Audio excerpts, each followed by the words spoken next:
Matinding hanapan po ito. Sana mahanap. Nga lang, baka nasa Manila Bay na yung nalunod. Mukhang umiinit pa lang yung makina nung isa. Ayan, talaga napakabigat din po niyan mga kababayan, yung makina ng bangka na yan. So ilang horsepower yan?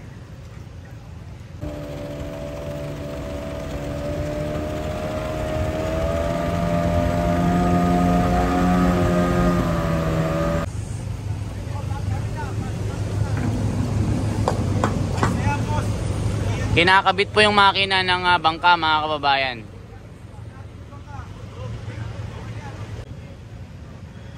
Mabigat din pala ito.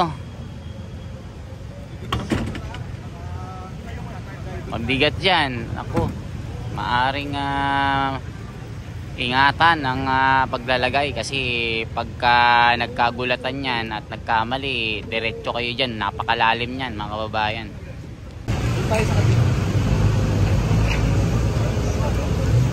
Magandang araw mga kababayan, September 1 ngayon at ito po yung update po natin ng Marikina.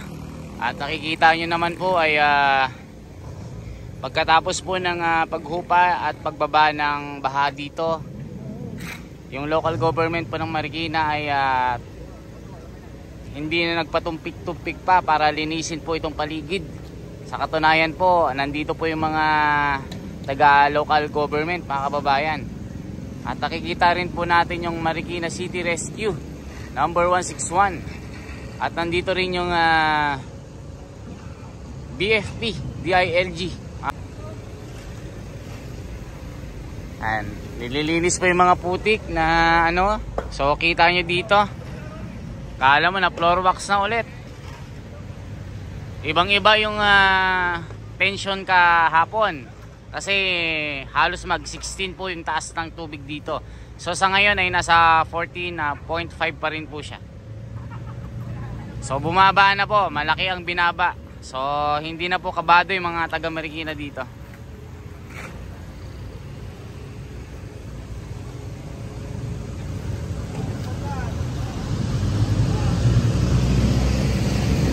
So kita nyo po yung pagkakaiba ng Marikina City sa ibang mga local government dito sa Metro Manila. Kasi yung Marikina mga kababayan, ibang iba yung estilo nila.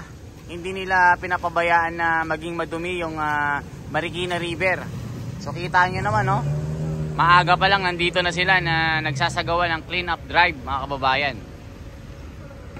So kahapon daw merong nalunod mga kababayan, nadulas daw sa parteng Tumana. Medyo may kalayuan ng konti dito.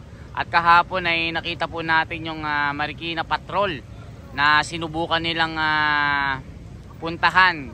Sa kasamang palad mga kababayan hindi nila nakita yung nalunod.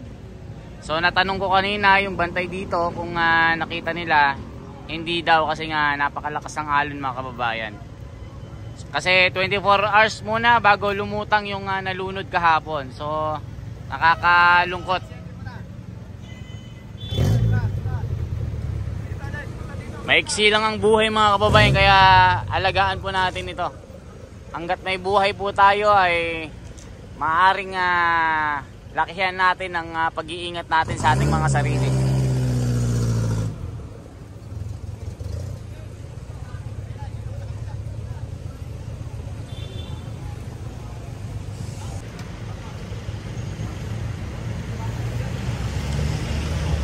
Pero grabe nung nung panahon ng Undoy, no?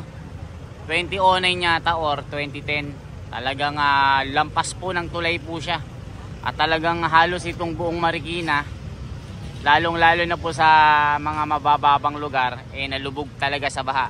Lalo na yung mga exclusive subdivision. Yung mga nakatira pa yung mga celebrity, hindi po nakaligtas sa lakas ng kalikasan mga kababayan. So dito naman kahapon yung kotse na dalawa mga kababayan, dahil wala na yung baha, kinuha na po siya nung may-ari. So di natin alam kung na mare-revive pa ito. Kasi nga, syempre, nababad po sa tubig yung makina eh. Check natin dito, inaayos talaga nila yung makina ng bangka dito.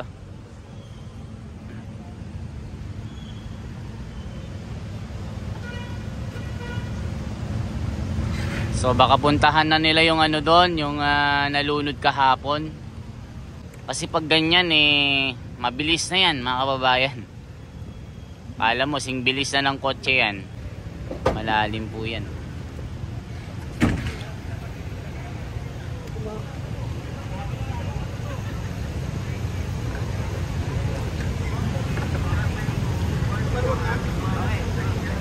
Yan, inilalagay na po itong makina dito. 40 pala ito. 40 yung lakas ng makina. Tama ba ako? 40. Kasi 40 nakalagay eh.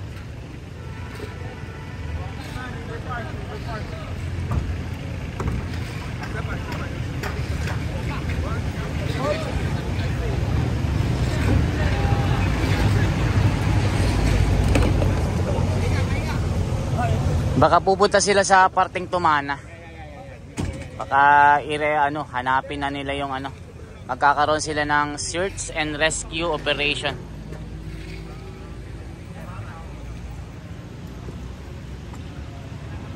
Kasi kahapon po yung nalunod eh.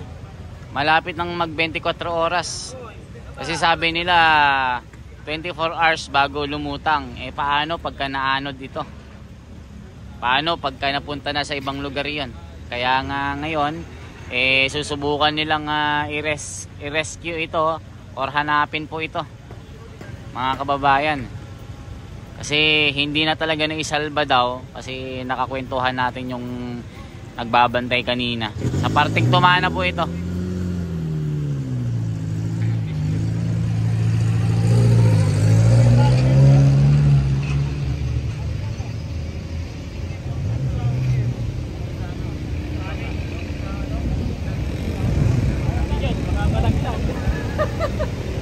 Takot na baka malaglag. Pero napakatibay nung bangka. Gawa rin yata ito sa matibay na fiberglass or hindi natin alam. Fiberglass na makapal.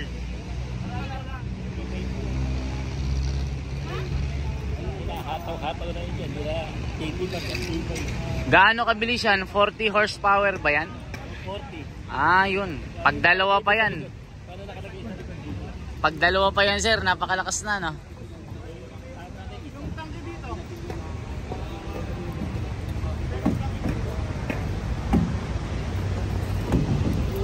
sir, magkakaroon sila ng search and rescue operation ba sir? Kasi may nalunod daw kahapon eh. So hahanapin nila. Baka naanod na yun sa Tawi-Tawi or Apari.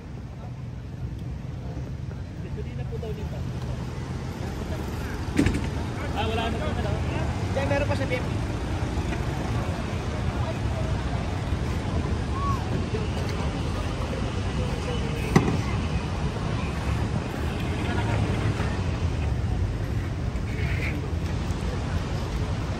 Baka kinain na ng isda yun sir Yan, bilis ng agos.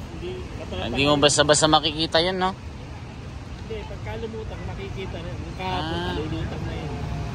24 hours, lulutang. Kaya laki niya kapilis. Malayo na. Baka nasa Manila Bay na. Oo nga sir Baka nga na... Hindi ko ang takbo ng tubig mabagal. Mabagal lang Ang pinaandar na po yung isa mga kababayan.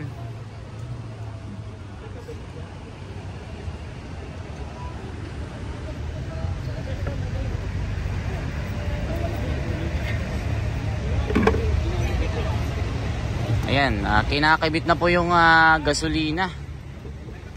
Yung pinaka niya, gasoline tank nung nung pinaka makina ng speedboat.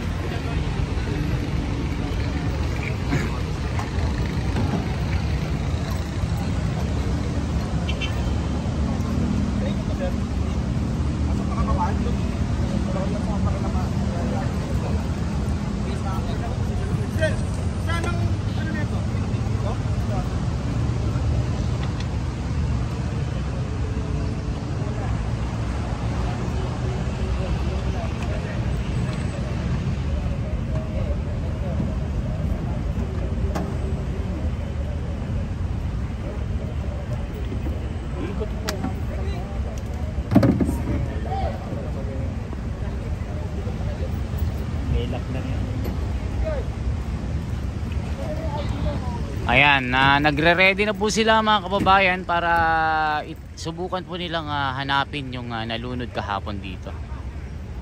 So babaybayin siguro nila itong buong Marikina kasi baka naanod na po sa malayo yun eh. Sa parteng Tumana kasi yun mga kababayan eh. Ayan, pinapaandar na po.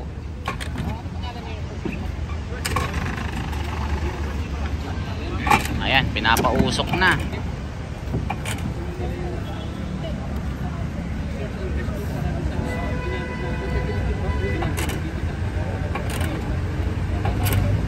Mahirap din palang paandarin ito. Hindi, pagka hindi nagamit, medyo matagal na i-stop. Pinapainit pa, parang makina din ng sasakyan. Ayun, yung isa, nauna na mga kababayan.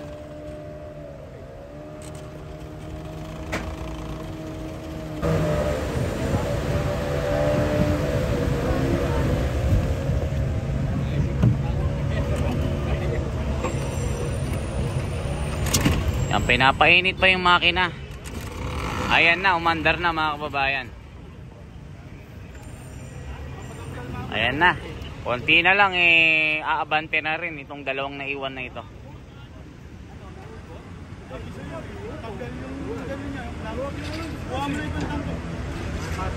Ayan, umikot na, umikot. Umikot pa yung nauna na speedboat mga kababayan.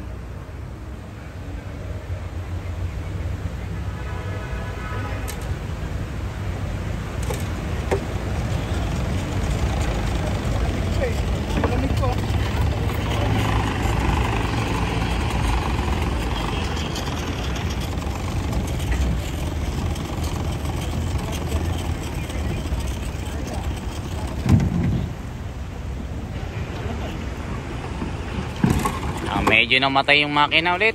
Ayan, pinapa-under na ulit.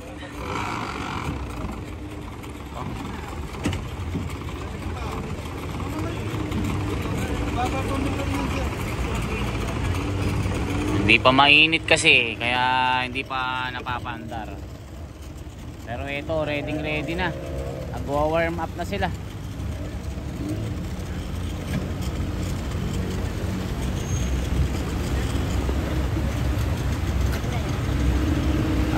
Galing oh. Dapat magaling ka rin palang mag-maneuver nung ano. Ayun, init niya yung tali mga kababayan.